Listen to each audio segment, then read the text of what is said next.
Good morning students, welcome you all to super 100 programme. और कल हमने यहाँ पर इलेक्ट्रोकेमिस्ट्री वाले चैप्टर को स्टार्ट किया था। आज हम इसी इलेक्ट्रोकेमिस्ट्री वाले चैप्टर में कंडक्टेंस को यानी चालकता को और अच्छे से समझने की कोशिश करेंगे। तो कल हमने जो पढ़ा था उसका एक क्विक रिवीजन मैं आपको दे रहा हूँ पहले, और उसके बाद में फिर हम यहाँ पर आगे के चैप्टर को, आगे के टॉपिक को स्टार्ट करेंगे। तो कल हमने पढ़ा कि जो चालकता है जिसको कंडक्टेंस भी बोलते हैं,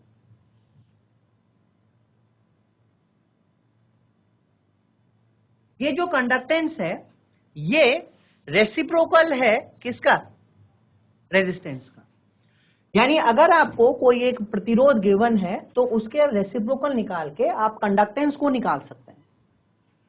दूसरा, हमने ये भी पढ़ा कि ये जो R की वैल्यू है ये L और A के ऊपर डिपेंड करेगी, और यहां पर L जो है वो लेंथ है और A यहां पर एरिया होता है। और जो L अपॉन A है इसको हम सेल कांस्टेंट बोलते हैं। तो हम लिख सकते हैं G स्टार, यानी जो सेल कांस्टेंट है ये होगा L अपॉन A।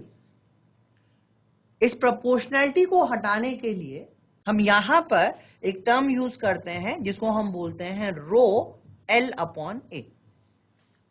तो ये जो रो है ये यहां पर स्पेसिफिक रेजिस्टेंस या रेजिस्टिविटी है जिसको हम विशिष्ट प्रतिरोध कहते हैं।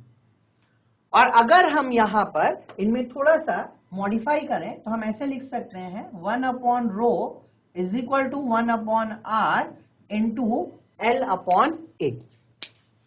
तो 1 अपॉन रो यानी जो विशिष्ट प्रतिरोध है उसका अगर हम व्युत्क्रम अनुपात लिखते हैं तो उसे हम बोल सकते हैं स्पेसिफिक कंडक्टेंस, जिसको हम कापा से डिनोट करते हैं। और ये जो कापा है इसको हम लिख सकते हैं चालकता, यानी जो कंडक्टेंस मुझे मिली है इनटू सेल कांस्टेंट। तो ये हमारे पास यहां पर कापा की वैल्यू यानी जो विशिष्ट चालकता है उसको मैं कापा की मदद से फाइंड आउट कर सकता हूं। अब अगर हम इसकी यूनिट की बात करें तो यूनिट ऑफ कापा ये हमें मिलेगा, कंडक्टेंस के लिए मैं ओम इनवर्स लिख सकता हूं और सेल कांस्टेंट के लिए हम सेंटीमीटर इनवर्स का उपयोग करने वाले हैं। तो यूनिट ऑफ कापा हो जाएगा ओम इनवर्स सेंटीमीटर इनवर्स, जिसको हम मोहो सेंटीमीटर इनवर्स या साइमन पर मीटर की फॉर्म में भी लिख सकते हैं। तो ये हमने पढ़ा कल कंडक्टेंस के बारे में। और कंडक्टेंस को कई सारे पैरामीटर हैं जो कंडक्टेंस को प्रभावित करते हैं, जिनमें से दो इंपॉर्टेंट पैरामीटर हैं टेम्परेचर और डाइल्यूशन। तो अगर हम टेम्परेचर बढ़ाएंगे तो टेम्परेचर बढ़ाने पर जो कंडक्टेंस है उसकी वैल्यू बढ़ती है। क्यों बढ़ा? क्योंकि टेम्परेचर बढ़ाने पर नंबर ऑफ आयंस क्या होंगे?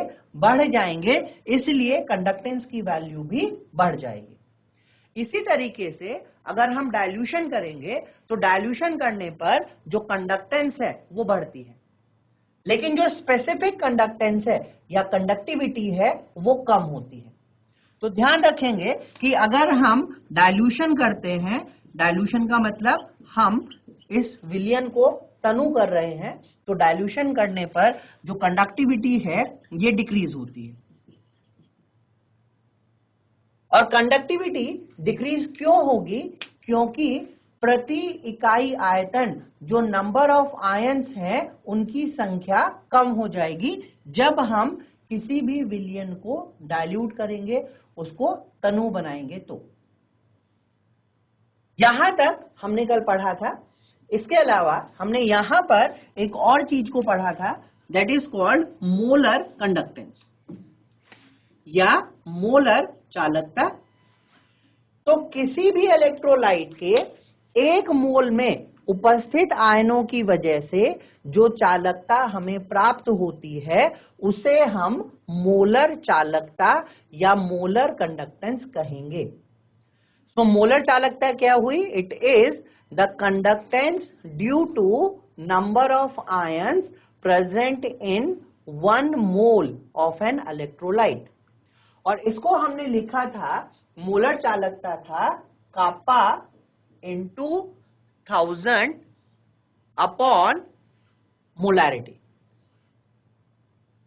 और ये हम कब लेंगे? जब हमारे पास में जो मोलैरिटी यानी जो मोलों की संख्या है वो प्रति लीटर में हमें दी हुई है। तो इसके अकॉर्डिंग अगर हम यहां पर लैम्डा m की यूनिट को निकालेंगे तो वो हमारे पास में आएगा ओम इनवर्स सेंटीमीटर स्क्वायर पर मोल। ओम इनवर्स सेंटीमीटर स्क्वायर पर मोल। तो ये हमारे पास में मोलर चालकता की इकाई आई है। यहां तक हम पढ़ चुके हैं। अब हम इस चैप्टर को थोड़ा सा और आगे बढ़ाएंगे। तो आज हम पढ़ने वाले हैं यहां पर तुल्यांकी चालकता यानी इक्विवेलेंट कंडक्टेंस के बारे में। तो आज का जो हमारा टॉपिक है वो है हमारे पास में equivalent conductance.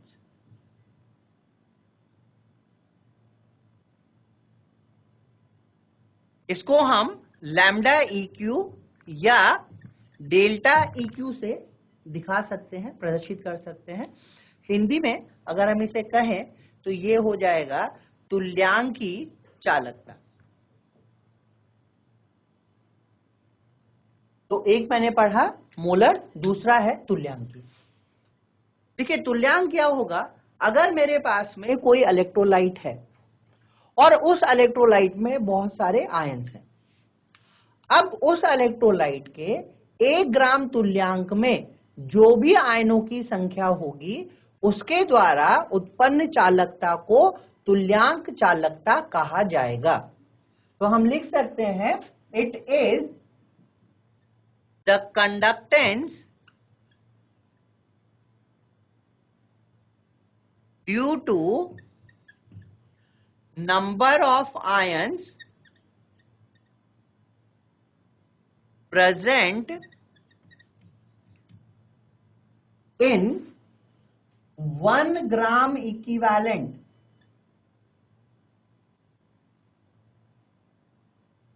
of electrolyte solution। तो किसी भी इलेक्ट्रोलाइट के 1 ग्राम इक्विवेलेंट में उपस्थित आयनों की वजह से मिलने वाली चालकता को तुल्यांकी चालकता कहा जाता है। तो जैसे हमने यहां पर मोलर चालकता को पढ़ा है वैसे ही हम यहां पर तुल्यांकी चालकता के लिए भी फॉर्मूला लिख सकते हैं, लैम्डा EQ। ये हमारे पास हो जाएगा यहां पर कापा इंटू 1000 अपॉन n। तो ये हमारे पास तुल्यांकी चालकता का सूत्र बना। यहां पर कापा स्पेसिफिक कंडक्टेंस है या जिसे हम कहेंगे ये विशिष्ट चालकता है जिसकी इकाई ओम इनवर्स सेंटीमीटर इनवर्स होती है। n यहां पर नॉर्मेलिटी या नॉर्मलता है।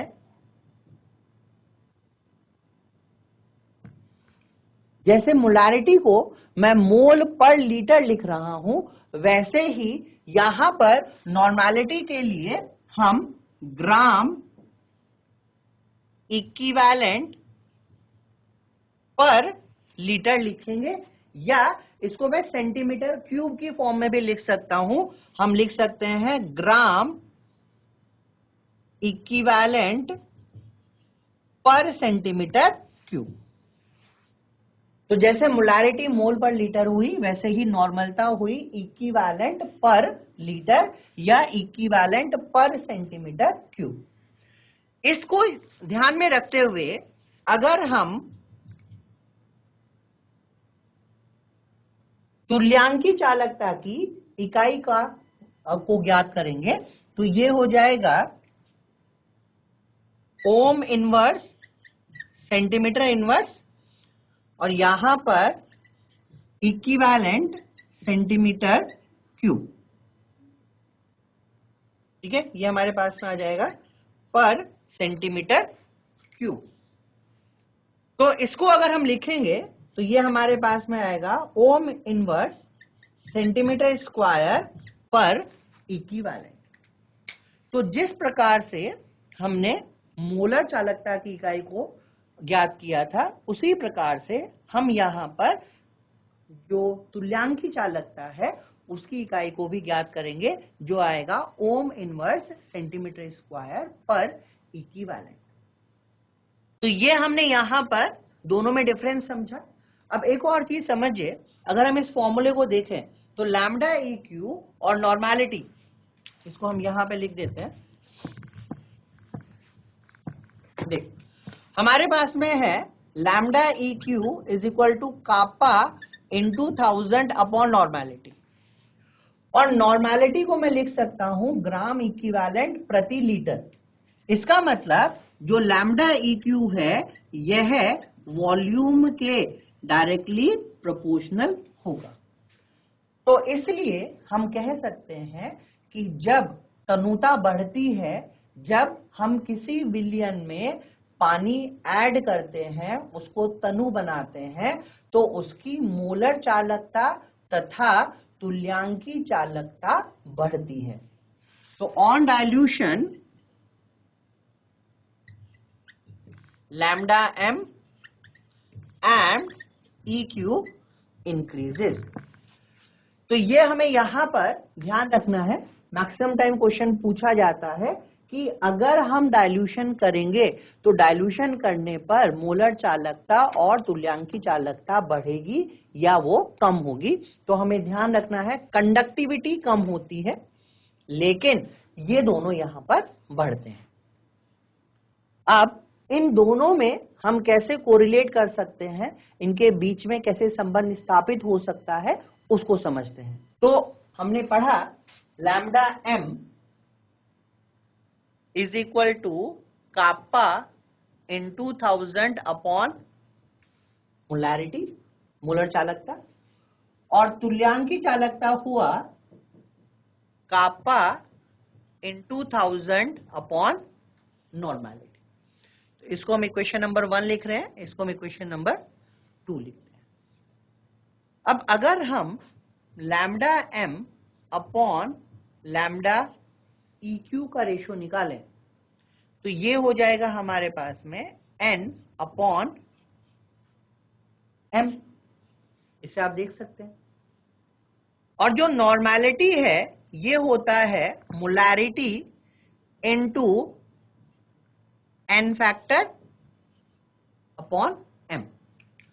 तो ये हमें समझना है कि नॉर्मेलिटी जो हुआ ये हुआ मोलैरिटी इनटू n फैक्टर, या इसको वैलेंस फैक्टर भी कहा जाता है। और हर एक सब्सटेंस के लिए n फैक्टर निकालने का जो तरीका है वो अलग अलग होता है। जैसे एसिड के लिए जो उसकी क्षारकता होगी वो उसका n फैक्टर होगा। अगर हम किसी बेस की बात करें तो बेस की जो अम्लीयता है, यानी वो कितने OH माइनस आयन दे सकता है, वह उसका n फैक्टर है। और अगर हम किसी आयनिक कंपाउंड या लवण की बात करते हैं तो जितना टोटल पॉजिटिव चार्ज या टोटल नेगेटिव चार्ज उस लवण के ऊपर उपस्थित है वह उसका n फैक्टर होता है। तो हम मोलैरिटी को नॉर्मेलिटी से n फैक्टर के रूप में कोरिलेट कर सकते हैं।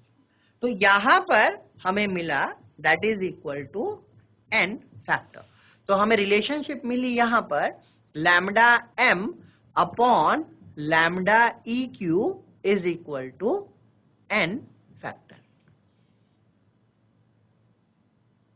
या हम ये भी लिख सकते हैं कि लैम्डा ई क्यू बराबर हो जाएगा lambda m upon n factor. तो अगर मुझे n फैक्टर के बारे में पता है तो मैं यहां इक्विवेलेंट और मोलर कंडक्टेंस इन दोनों को आपस में कोरिलेट कर सकता हूं। तो अगर हम किसी एसिड की बात करते हैं तो एसिड का एन फैक्टर होगा इसकी बेसिसिटी, यानी इसकी क्षारकता, या हम कहें it is number of replaceable hydrogen. तो कोई एसिड अपने मॉलिक्यूल में से कितने हाइड्रोजन को रिप्लेस कर सकता है वह उसकी बेसिसिटी कहलाती है। जैसे अगर हम बात करें HCl की, तो HCl एक H+ देता है, इसलिए इसका एन फैक्टर 1 है। इसी प्रकार अगर हम बात करते हैं H2SO4 की, तो यह 2 H+ दे सकता है, इसलिए यह डाई बेसिक है, या हम कहें कि इसकी जो क्षारकता है वह 2 है, तो इसका एन फैक्टर 2 होगा। अब अगर हम यहां पर बात करें किसी बेस की, तो बेस के लिए जो एन फैक्टर है ये इसका नंबर ऑफ रिप्लेसेबल OH- है, और इसी को क्या कहा जाता है, इसकी एसिडिटी कहते हैं। तो किसी क्षार में, क्षार कौन होते हैं, अर्हेनियस कॉन्सेप्ट के अकॉर्डिंग कोई भी सब्सटेंस जो सॉल्यूशन में OH- फर्निश करे वो क्या होगा, उसे क्षार माना जाता है या उसे बेस माना जाता है। तो कोई भी बेस कितने OH रिप्लेस कर सकता है वह उसकी एसिडिटी या उसकी अम्लीयता को प्रदर्शित करता है, और वही उसका एन फैक्टर है। तो अगर मैं यहां पर बात करूं NaOH की, तो NaOH हमें एक OH- देगा, इसलिए इसका एन फैक्टर 1 होगा। इसी तरीके से अगर हम बात करते हैं एल्यूमिनियम हाइड्रोक्साइड की, तो यहां से हमें 3 OH मिलने वाले हैं, इसलिए इसका एन फैक्टर 3 होता है। तो हम एन फैक्टर का ज्ञान करके यहां पर मोलर कंडक्टेंस और इक्विवेलेंट कंडक्टेंस में रिलेशनशिप क्रिएट कर सकते हैं। नेक्स्ट हम समझते हैं कि अगर मेरे पास कोई सॉल्ट है, कोई लवण है, तो उसका एन फैक्टर हम किस तरीके से निकाल सकते हैं। तो अगर हम किसी रेडिकल की बात करें, रेडिकल मतलब होता है मूलक। रेडिकल वो स्पीसीज होते हैं जिनके ऊपर प्लस या माइनस चार्ज होता है। जैसे अगर हम बात करें सल्फेट की, तो SO4 के ऊपर -2 चार्ज है। अगर हम बात करें अमोनियम की, तो यहां पर इसके ऊपर एक प्लस चार्ज है। जिन स्पीसीज के ऊपर या जिन मूलकों पे ऋणायन या नेगेटिव चार्ज होता है उन्हें एसिडिक रेडिकल कहा जाता है, और जिन रेडिकल या मूलकों के ऊपर पॉजिटिव या धनायन होता है उन्हें बेसिक रेडिकल कहा जाता है। तो रेडिकल 2 प्रकार के हो सकते हैं, एक एसिडिक और एक बेसिक। अब यहां पर अगर हम इनके एन फैक्टर की बात करें, तो जितना आवेश मूलक पर उपस्थित होगा वही उसका एन फैक्टर होगा। तो एन फैक्टर यहां पे हम लिख सकते हैं चार्ज। जैसे अगर हम सल्फेट आयन की बात करें, तो सल्फेट आयन में जो एन फैक्टर है वो 2 है, और अमोनियम में जो एन फैक्टर है वो 1 है। तो इस तरीके से हम यहां पर मूलकों या रेडिकल के लिए भी एन फैक्टर का ज्ञान या एन फैक्टर निकाल सकते हैं। अब हम समझते हैं किसी लवण के बारे में या किसी सॉल्ट के लिए। तो अगर हम बात करें लवण या सॉल्ट की, तो लवण या salt they are the neutralize product of acid and base. जब अम्ल और क्षार की अभिक्रिया होती है तो उससे जो उदासीन उत्पाद बनता है उसे लवण कहते हैं।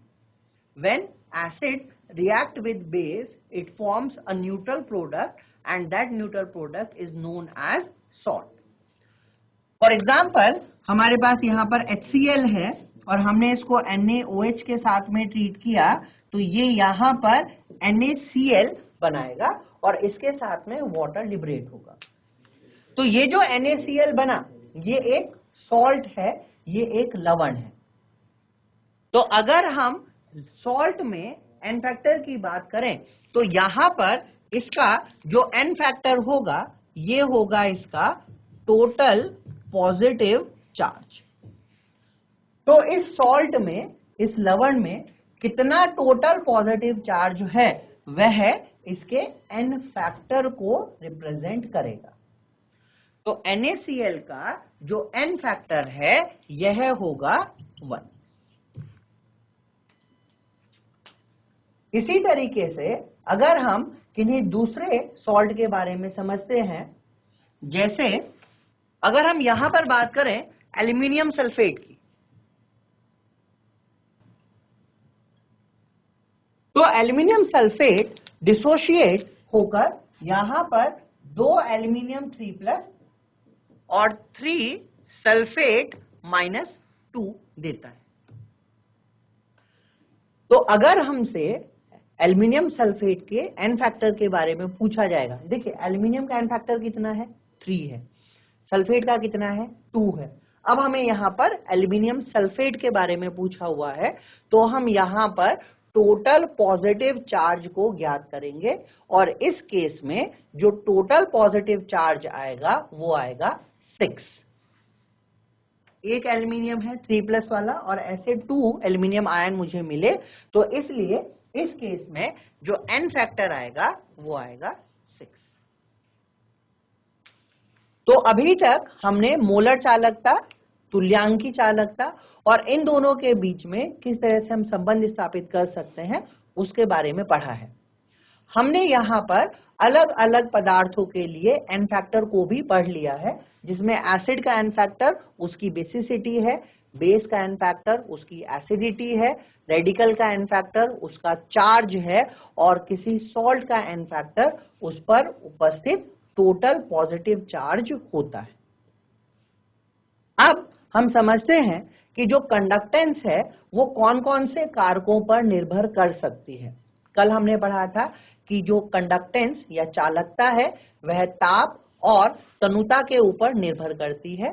क्या इसके अलावा कोई और भी ऐसे कारक हैं जो चालकता को प्रभावित करते हैं? आइए अब उनके बारे में समझते हैं।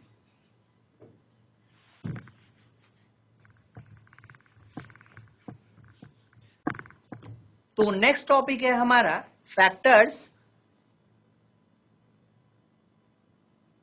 अफेक्टिंग कंडक्टेंस, यानी चालकता को प्रभावित करने वाले कारक। और ध्यान रखिएगा इस चैप्टर में हम जो चालकता पढ़ रहे हैं वह इलेक्ट्रोलिटिक कंडक्टेंस है, वह विद्युत अपघटय चालकता है। हम इस चैप्टर में मेटेलिक कंडक्टेंस यानी धात्विक चालकता के बारे में नहीं पढ़ रहे हैं। तो सबसे पहला फैक्टर हमने समझा था यहां पर टेम्परेचर। तो अगर हम कभी टेम्परेचर को बढ़ाएंगे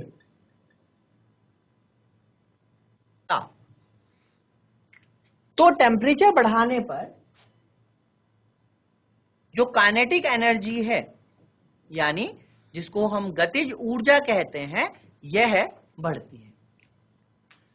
टेम्परेचर बढ़ाया, गतिज ऊर्जा बढ़ी, इसका मतलब जो नंबर ऑफ आयंस हैं वो बढ़ जाएंगे।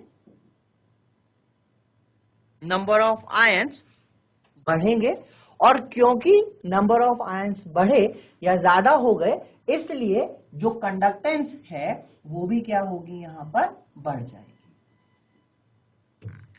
तो पहला फैक्टर हमने समझा कि ताप बढ़ाने पर जो विद्युत अपघटय चालकता है वह भी बढ़ती है। दूसरा यहां पे फैक्टर जो है वो है विस्कोसिटी,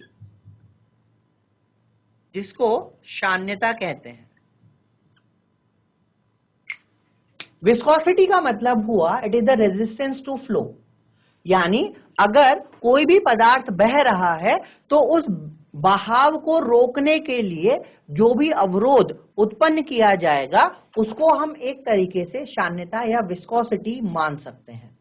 जैसे अगर हमारे पास में एक तरफ हनी है और दूसरी तरफ मिल्क है, तो हम पाते हैं कि हनी जो है ये बहुत गाढ़ा है। गाढ़ा मतलब कि मिल्क के कंपैरिजन में हनी की जो विस्कोसिटी है वो बहुत अधिक है, तो इसलिए हनी ज्यादा विस्कस लिक्विड माना जाएगा। तो विस्कोसिटी का अगर हम बात करें तो हनी जो है वो ज्यादा विस्कस है एज कंपेयर टू मिल्क के, या आप इसको पानी से भी कंसिडर कर सकते हैं। अब अगर विस्कोसिटी बढ़ती है तो विस्कोसिटी बढ़ने का मतलब है कि हम जो मॉलिक्यूल्स का फ्लो है, जो पार्टिकल का बहाव है, उसको कम कर रहे हैं, इसलिए यहां पर जो कंडक्टेंस है वो घट जाती है। तो दूसरा फैक्टर हमारे पास साम्यता या विस्कोसिटी है। तो हम कह सकते हैं कि अगर मेरे पास में दो सॉल्यूशन है जिसमें से एक हाईली विस्कस सॉल्यूशन है और दूसरा लेस विस्कस सॉल्यूशन है, तो लेस विस्कस सॉल्यूशन की कंडक्टेंस अधिक होगी as compare to more viscous solution. तीसरा पैरामीटर जो हम यहां पर समझते हैं वो है नेचर ऑफ सॉल्वेंट।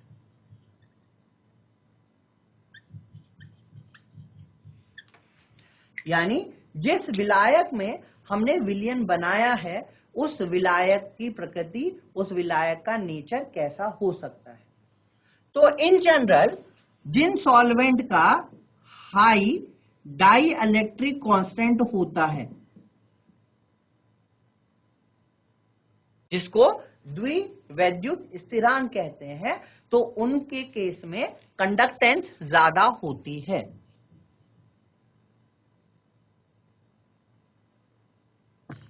इसका सबसे सिंपल एग्जांपल है हमारे पास में वाटर। तो जब हम वाटर को में कोई भी सॉल्यूशन बनाएंगे तो क्योंकि वाटर का डाइलेक्ट्रिक कांस्टेंट बहुत ज्यादा है, इसलिए वाटर के सॉल्यूशन में या एक्वस सॉल्यूशन में चालकता अधिक होती है। नेक्स्ट फैक्टर है हमारे पास में interaction between ions of solute particle. तो एक जब हमने विलयन बनाया तो विलयन बनाने में हमें दो चीजों की रिक्वायरमेंट है। एक है मेरे पास में विलायक जिसमें हम किसी सब्सटेंस को घोलते हैं, और दूसरा है हमारे पास में विलय। विलय वह पदार्थ होता है जो घुलता है और जो कम मात्रा में उपस्थित होगा। विलायक वह पदार्थ है जो अधिक मात्रा में उपस्थित होता है और जिसमें विलय को घोला जाता है। तो अगर हमारे पास में इंटरेक्शन आयंस ऑफ सॉल्यूट के बीच में अधिक है तो इसका मतलब वहां पर भी कंडक्टेंस क्या होगी, प्रभावित होगी, और उस केस में कंडक्टेंस कम हो जाएगी। तो अगर ये बढ़ जाएगा तो कंडक्टेंस यहां पर कम हो जाती है।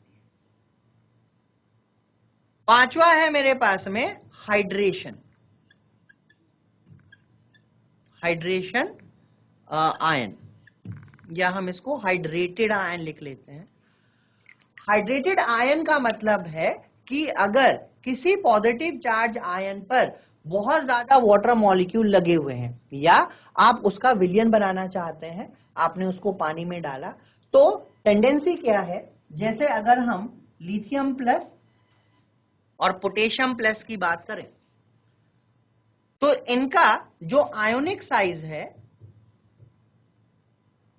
वो लिथियम प्लस का कम है as compare to potassium plus के रिस्पेक्ट में।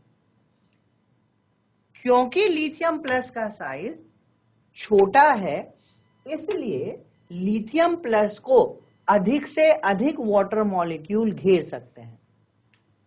तो लिथियम प्लस में जो हाइड्रेटेड आयन का साइज है, ध्यान से समझिएगा, जो हाइड्रेटेड आयन का साइज है वो लिथियम प्लस का बढ़ जाएगा। तो लिथियम प्लस एक्वस का जो साइज होगा वो K प्लस एक्वस के साइज से बढ़ जाएगा। क्योंकि लिथियम प्लस एक्वस का साइज बढ़ गया, इसलिए उसकी मोबिलिटी, उसकी जो आयनिक मोबिलिटी है, यानी आयंस की जो बहने की क्षमता है, परिगमन की क्षमता है, वो कम हो जाएगी। तो अब अगर हम यहां पर आयोनिक मोबिलिटी की बात करें तो लिथियम प्लस एक्वस की ionic mobility K plus aqueous की आयनिक मोबिलिटी से कम है।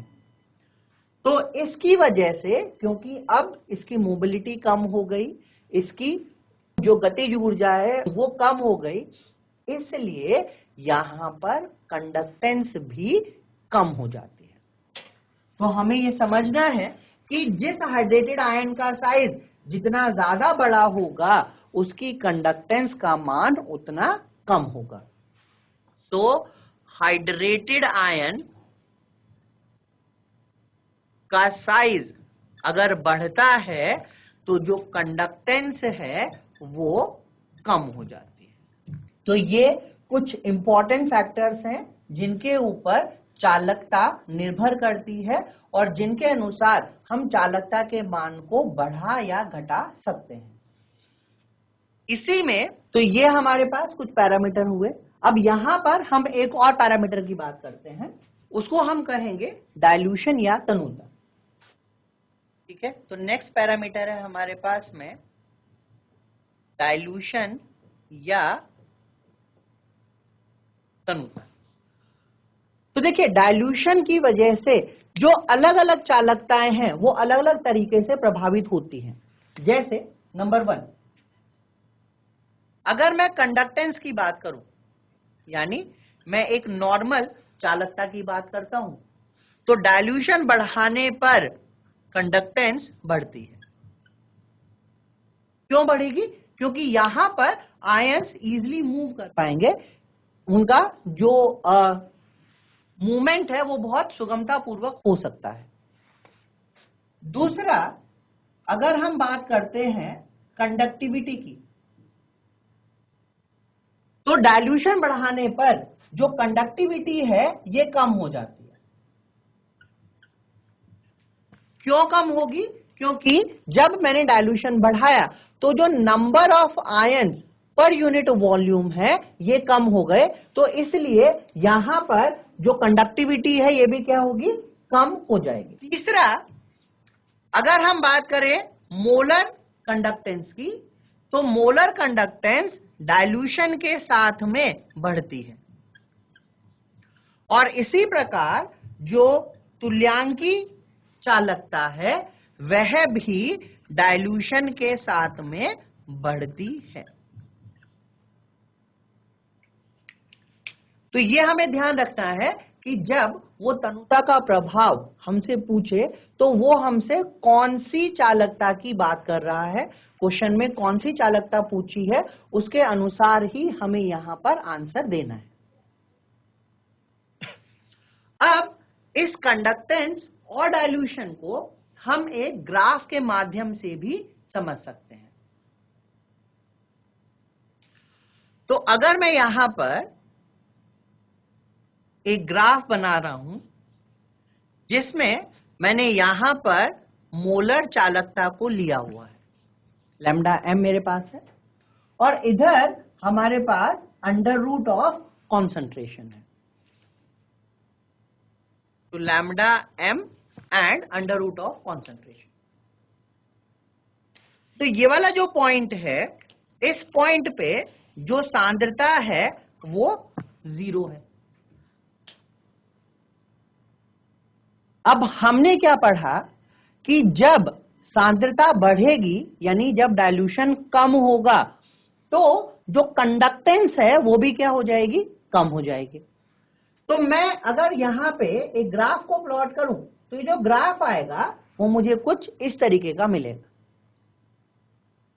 ध्यान दीजिए, ये वाला जो प्लॉट है यह प्लॉट स्ट्रॉन्ग इलेक्ट्रोलाइट के लिए है।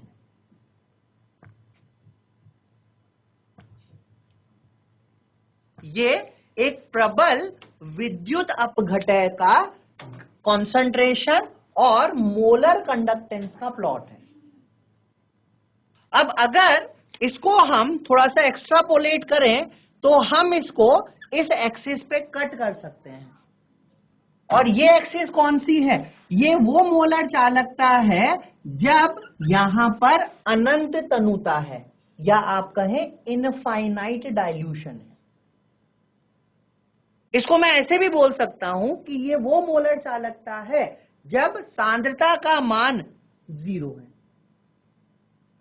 तो अगर कॉन्सेंट्रेशन 0 है, इसका मतलब कि जो सॉल्यूशन हमें प्रोवाइड किया गया है वो एक डाइल्यूटेड सॉल्यूशन है। तो ये हुआ, this is the molar conductance eight infinite dilution. तो लैम्डा एम इंफिनिटी क्या हुआ? This is the molar conductance eight infinite dilution, जब हमने सांद्रता का मान ऑलमोस्ट 0 किया हुआ है, राइट? यानी मेरे पास में जो सॉल्यूट है वो बहुत कम अमाउंट में है और सॉल्वेंट का अमाउंट बहुत ज्यादा है। तो इस तरह के सॉल्यूशन को मैं कहूंगा कि वो इनफाइनाइटली डाइल्यूट सॉल्यूशन है। तो हम बोल सकते हैं कि किसी भी अगर विद्युत अपघटय की हम बात करें तो उसकी जो मैक्सिमम चालकता हमें मिलेगी वो कब मिलेगी? जब हमारे पास में सांद्रता 0 होगी, या हम कहें कि वो अनंत तनुता पे है, वो इनफाइनाइटली डाइल्यूटेड सॉल्यूशन है। तो हम यहां पे समझ सकते हैं इस ग्राफ को देखकर कि जो लैम्डा एम है that is equal to lambda M infinity minus B under root C. तो ये हमें यहां पर एक रिलेशनशिप मिलेगी। जो लैम्डा एम है ये मोलर चालकता है किसी एक पर्टिकुलर कॉन्सेंट्रेशन पे। जो लैम्डा एम इंफिनिटी है ये मोलर चालकता है इनफाइनाइट डाइल्यूशन पे। जो सी है ये कॉन्सेंट्रेशन है, और बी जो है ये एक कांस्टेंट वैल्यू है। तो यहां पर जो बी है ये एक कांस्टेंट है जिसकी वैल्यू एक्सपेरिमेंटल कंडीशन के ऊपर डिपेंड करती है। तो अगर हम एक्सपेरिमेंटल कंडीशन में कोई चेंज करें, मैं वहां पर इलेक्ट्रोलाइट को चेंज कर दूं, मैं वहां पर सॉल्वेंट को चेंज कर दूं, तो ये जो बी का मान है ये भी उसके अकॉर्डिंग चेंज हो सकता है। तो अब अगर हमें कभी कहा जाए तो आप देखिए ये जो इंटरसेप्ट वैल्यू है ये मुझे किसका मान देगी? ये मुझे लैम्डा एम इंफिनिटी का मान देगी। जो स्लोप वैल्यू मुझे मिलेगी यहां से मैं इस b का मान निकाल सकता हूं। तो ये जो b है ये हमें कहां से मिलेगा? ये हमें स्लोप की वैल्यू से मिलेगा। जो ढाल मैं यहां पर बनाऊंगा उससे मिलेगा। जो लैम्डा एम इंफिनिटी है ये मुझे इंटरसेप्ट से मिल सकता है। और ये वाली जो इक्वेशन आपको मिली lambda M is equal to lambda M infinity minus B under root C, इस इक्वेशन को कहा जाता है डेबाय-हक्कल-ऑन-सागर इक्वेशन। तो ये डेबाय-हक्कल-ऑन-सागर समीकरण है lambda M is equal to lambda M infinity minus B under root C. इस पे 2-3 क्वेश्चन एग्जाम में पूछे जाते हैं। जैसे सबसे पहला वो आपको ये समीकरण ही पूछ सकता है कि ये समीकरण का सही प्रारूप क्या है। तो वो यहाँ पे प्लस लिख सकता है, प्लस बी सी स्क्वायर लिख सकता है, माइनस बी सी स्क्वायर लिख सकता है। तो जो सही प्रारूप है इस समीकरण का वो हमें याद रखना है। तो lambda M is equal to lambda M infinity minus B under root C. दूसरा क्वेश्चन वो यहां से पूछ सकता है कि ये जो डेबाय-हक्कल-ऑन-सागर इक्वेशन है ये कौन से विद्युत अपघटकों के लिए मान्य है। तो हमें ध्यान रखना है कि हम इससे सिर्फ और सिर्फ जो प्रबल विद्युत अपघटय हैं, जो स्ट्रॉन्ग इलेक्ट्रोलाइट हैं, सिर्फ उनके लिए अनंत तनुता पर मोलर चालकता या तुल्यांकी चालकता का मान ज्ञात कर सकते हैं। ठीक है, तो वो इस तरीके से पूछेंगे। अब अगर हम इस ग्राफ को किसी एक दुर्बल विद्युत अपघटय के लिए बनाएं, यानी एक वीक इलेक्ट्रोलाइट के लिए बनाएं, तो वो ग्राफ किस तरीके का आएगा उसको भी समझ लेते हैं। तो अब अगर मैं इसको किसी वीक इलेक्ट्रोलाइट के लिए बना रहा हूं तो वो ग्राफ कुछ इस तरीके से आएगा। This is for the weak electrolyte.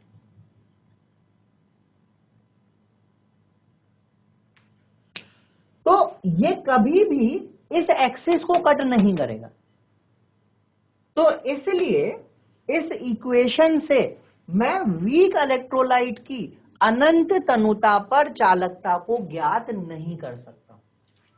ठीक है, तो ये चीज आपसे पूछी जा सकती है, एनसीईआरटी में भी ऐसा गिवन है कि वीक इलेक्ट्रोलाइट के लिए अगर हमें कभी अनंत तनुता पर चालकता निकालनी है तो क्या हम इस ग्राफ के माध्यम से उसको प्राप्त कर सकते हैं? तो इसका आंसर होगा नहीं, क्योंकि ये ग्राफ कभी भी जब कॉन्संट्रेशन 0 है इस एक्सिस को कट नहीं करता है। दूसरा क्वेश्चन वो आपसे पूछ सकता है कि यहां पर ठीक है सांद्रता धीरे धीरे बढ़ रही है तो चालकता कम हो रही है, लेकिन एक पॉइंट पे आकर ये चालकता क्या हो गई? कांस्टेंट हो गई। तो ये किस पॉइंट को इंडिकेट कर सकता है?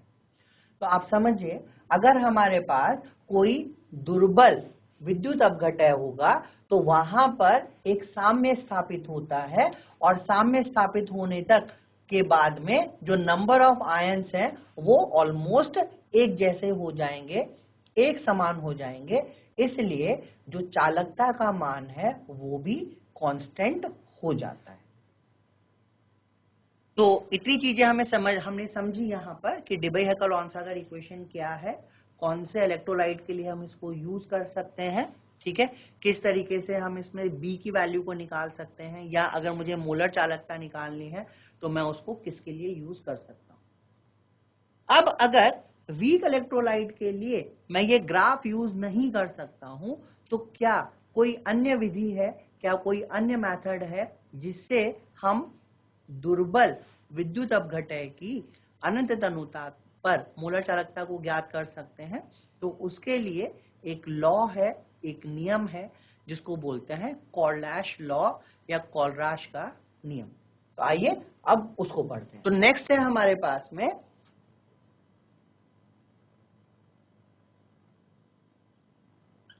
कॉलरैश लॉ, या इसको हिंदी में आप लिख सकते हैं कॉलरैश का नियम। देखिए, ये कॉलरैश लॉ क्या कहता है, बहुत सिंपल वर्ड में समझते हैं। अगर मेरे पास कोई एक इलेक्ट्रोलाइट ए बी है तो इस ए बी इलेक्ट्रोलाइट में यहां पर दो आयंस मुझे मिले, एक A+ और दूसरा B-। तो इस इलेक्ट्रोलाइट के लिए अगर मैं अनंत तनुता पर चालकता को ज्ञात करूंगा तो lambda m infinite dilution for AB, तो इसमें हर एक आयन कंट्रीब्यूट करेगा। मतलब जो A+ है उसकी अपनी चालकता है, B- की अपनी चालकता है, लेकिन जब हम AB की चालकता की बात करेंगे तो ये जो AB की चालकता है यह इन दोनों की चालकताओं के सम के बराबर होगी। तो मैं यहां पे लिख सकता हूं lambda m infinity A+ plus lambda m infinity B-। Example समझे, जैसे हमें कहा गया कि HCl है और HCl में जो H+ है इसके लिए जो लैम्डा इंफिनिटी की वैल्यू है ये आपके पास में x ohm inverse centimetre square पर मोल है, और अनंत तनुता पर जो Cl माइनस की वैल्यू है ये कुछ y ohm inverse centimetre square पर मोल है। हमसे पूछा गया है कि HCl की अनंत तनुता पर मोलर चालकता का मान कितना होगा। तो ये जो HCl है अगर हम इसको निकालेंगे that will be two lambda infinity H plus lambda infinity of Cl minus, तो इसका मान कितना आ जाएगा x plus y। This is going to be x plus y। तो मैं दोनों आयंस की चालकताओं को आपस में जोड़ दूंगा। लेकिन अगर कभी यहां पर नंबर ऑफ आयंस मुझे दिए हुए हैं तो उस केस में क्या होगा, एक और एग्जांपल समझते हैं। सपोज हमारे पास हमें दिया हुआ है यहां पर Al2SO4 होल थ्राइस। मेरे पास एक लवण है, एक सॉल्ट मुझे दिया हुआ है एल्यूमिनियम सल्फेट, और यहां पर जो एल्यूमिनियम है उसकी जो मोलर चालकता है वो मुझे कुछ x दी हुई है, ठीक है, x ohm inverse centimetre square पर मोल। और जो सल्फेट आयन है इसकी चालकता मुझे y दी हुई है। तो एल्यूमिनियम सल्फेट की अनंत तनुता पर मोलर चालकता का मान कितना होगा, तो ये हमें यहां पे फाइंड आउट करना है। तो समझिए जो एल्यूमिनियम सल्फेट है, ऑल्दो इसमें एल्यूमिनियम आयन भी है और सल्फेट आयन भी है, लेकिन जब मैं एल्यूमिनियम सल्फेट को डिसोशिएट करूंगा तो ये मुझे 2 एल्यूमिनियम आयन देगा और 3 सल्फेट आयन देता है।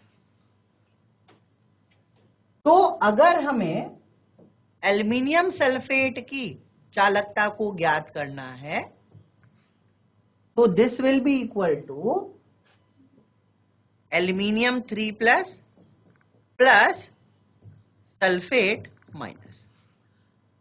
बट यहां पर हमें नंबर ऑफ आयंस से भी इनको मल्टीप्लाई करना पड़ेगा, क्योंकि जो चालकता मुझे मिल रही है वो आयंस की वजह से ही मिलती है। तो मैं इसको 2 से मल्टीप्लाई करूंगा और इसको मैं 3 से मल्टीप्लाई करूंगा, तो यहां पर मुझे चालकता का मान 2x प्लस 3y के बराबर मिलेगा। तो कॉर्लेश लॉ यही कहता है कि अनंत तनुता पर किसी भी विद्युत अपघटय के आयंस की जो चालकता है वह उस विद्युत अपघटय की चालकता के लिए कुछ ना कुछ कंट्रीब्यूट करती है, और उसके लिए मुझे नंबर ऑफ आयंस की भी रिक्वायरमेंट होगी। So this is called the Kohlrausch law. अब अगर हम इसी को तुल्यांकी चालकता के रूप में समझें तो वहां पर हमें किस तरीके से ये मिलने वाला है उसको भी समझ लेते हैं। देखिए हमने पढ़ा कि जो lambda m upon lambda EQ है ये बराबर होता है n फैक्टर के, यानी मोलर चालकता और तुल्यांकी चालकता का जो रेशो है वो n फैक्टर के बराबर होता है, या lambda EQ lambda m upon n factor के बराबर है। इसको मैं ऐसे भी लिख सकता हूं। तो अगर मुझे यहां पर एल्यूमिनियम सल्फेट की मोलर चालकता को ज्ञात करना है, एक एग्जांपल लेके समझते हैं। हमारे पास BaCl2 है, तो ये जो BaCl2 है ये डिसोशिएट होके हमें बेरियम आयन देगा और 2 क्लोराइड आयन देगा। तो अब अगर बेरियम क्लोराइड की अगर हम पहले मोलर चालकता की बात करें, कहां पर, इनफाइनाइट डाइल्यूशन पे, तो ये कितना हो जाएगा, ये हो जाएगा lambda m infinity of barium 2 plus lambda m infinity of Cl minus, और इसको मैं 2 से मल्टीप्लाई करूंगा। ये मोलर है, ठीक है। अब अगर मुझे ये इक्विवेलेंट में दिया जाए तो आप समझिए, अगर इक्विवेलेंट है तो मैं क्या करूंगा, lambda m upon n factor करूंगा, और बेरियम क्लोराइड के लिए n फैक्टर कितना होगा, इसका n फैक्टर होगा 2। क्यों? क्योंकि बेरियम के ऊपर 2+ चार्ज है। किसी भी सॉल्ट में जो n फैक्टर है वो उसका टोटल पॉजिटिव चार्ज होता है। तो यहां पर मुझे n फैक्टर मिला 2। तो अब इसके लिए अगर मैं लैम्डा EQ निकालूंगा, इनफाइनाइट डाइल्यूशन पे हम निकाल रहे हैं बेटा, तो जो भी लैम्डा m इंफिनिटी होगा उसको मैं क्या करूंगा, यहां पर इसके n फैक्टर से डिवाइड कर दूंगा। बात समझ में आती है? तो यहां पर जो तुल्यांक वाला होगा उसके लिए हमें मोलर वाले को n फैक्टर से डिवाइड करना है। तो इस तरीके से हम यहां पर कॉर्लैश के नियम का इस्तेमाल करके जो विद्युत अपघटय हैं, चाहे वो प्रबल है चाहे वह दुर्बल विद्युत अपघटय है, उसके लिए अनंत तनुता पर मोलर चालकता या तुल्यांकी चालकता का मान ज्ञात कर। अब हम समझते हैं कि इस कॉर्लैश लॉ को हम और कहां पर यूज कर सकते हैं, इसके एप्लीकेशंस क्या हैं कॉर्लैश लॉ के, उनको पहले समझ लेते हैं। और बोर्ड में जो क्वेश्चन आता है, ठीक है, वो कॉर्लैश लॉ से ही मैक्सिमम टाइम पूछा जाता है। इवन जो कंपटीशन है, चाहे वो नीट चाहे जेईई है, इस बार भी नीट में क्वेश्चन आया था कॉर्लैश लॉ से, और वो रिपीटेड क्वेश्चन होते हैं। ठीक है, तो let's see talk about the applications of Kohlrausch law. Applications of Kohlrausch law. तो सबसे पहला जो एप्लीकेशन है यहां पर वो है डिग्री ऑफ डिसोसिएशन, जिसको अल्फा से डिनोट किया जाएगा, और इसको हिंदी में कहते हैं वियोजन कोटि। वियोजन कोटि।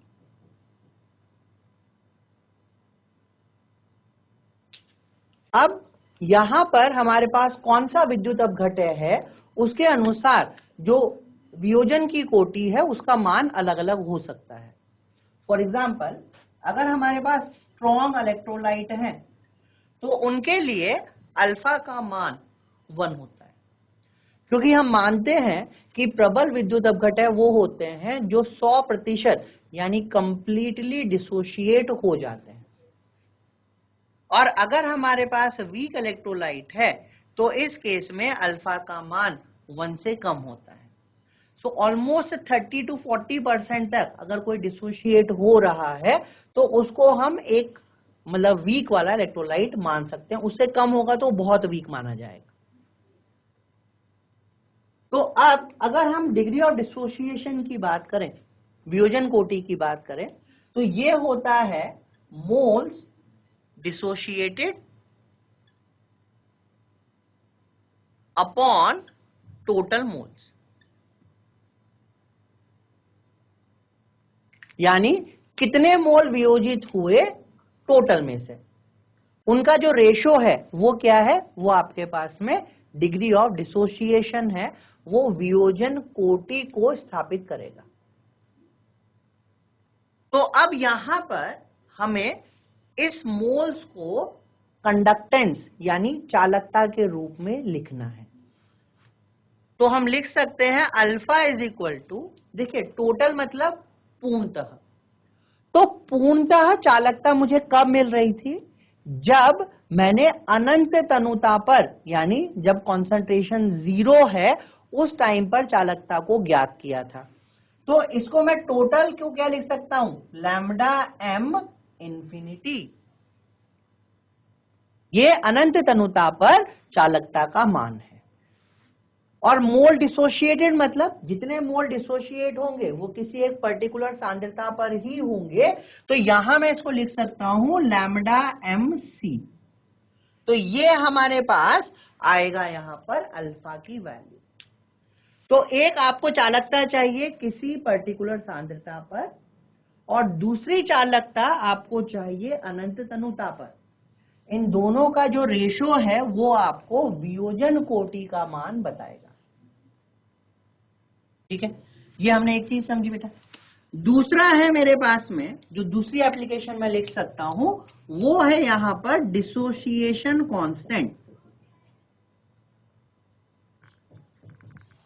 Constant of weak acid.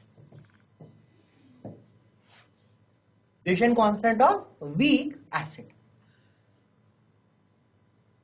देखिए वीक एसिड कौन से होते हैं? जो 100% डिसोशिएट नहीं होंगे। और आपने 11th क्लास में पढ़ा है आयनिक इक्विलिब्रियम वाले चैप्टर में कि अगर कोई वीक एसिड हमारे पास है तो उसका जो वियोजन स्थिरांक होता है यह है C alpha square upon 1 minus alpha के बराबर होता है। K कितना होगा?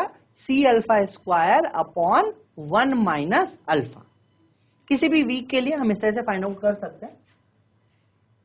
समझते हैं इसको एक बार? ये कहां से आएगा इसको भी समझ लीजिए। जैसे हमारे पास कोई भी एक वीक एसिड है HA, इसको मैंने डिसोशिएट किया H प्लस और A माइनस में, तो टाइम 0 पर हम मान लेते हैं इसका 1 मोल है, तो इसका 0 और 0 बनेगा बेटा, क्योंकि जब टाइम 0 है, टाइम 0 का मतलब जब अभिक्रिया शुरू नहीं हुई है तो यहां पर उत्पाद नहीं बनेगा, इसलिए इसमें मोलों की संख्या 0 होगी।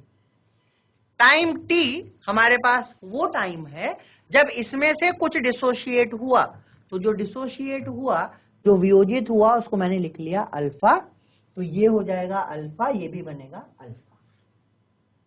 अगर हम कॉन्सेंट्रेशन के टर्म में इसको लिखते हैं तो मैं इसको C ऐसे लिख सकता हूं, तो Ka की वैल्यू आ जाएगी C alpha into C alpha upon C 1 minus alpha, और इसको अगर मैं सॉल्व करूं तो ये आ जाएगा C alpha square upon 1 minus alpha.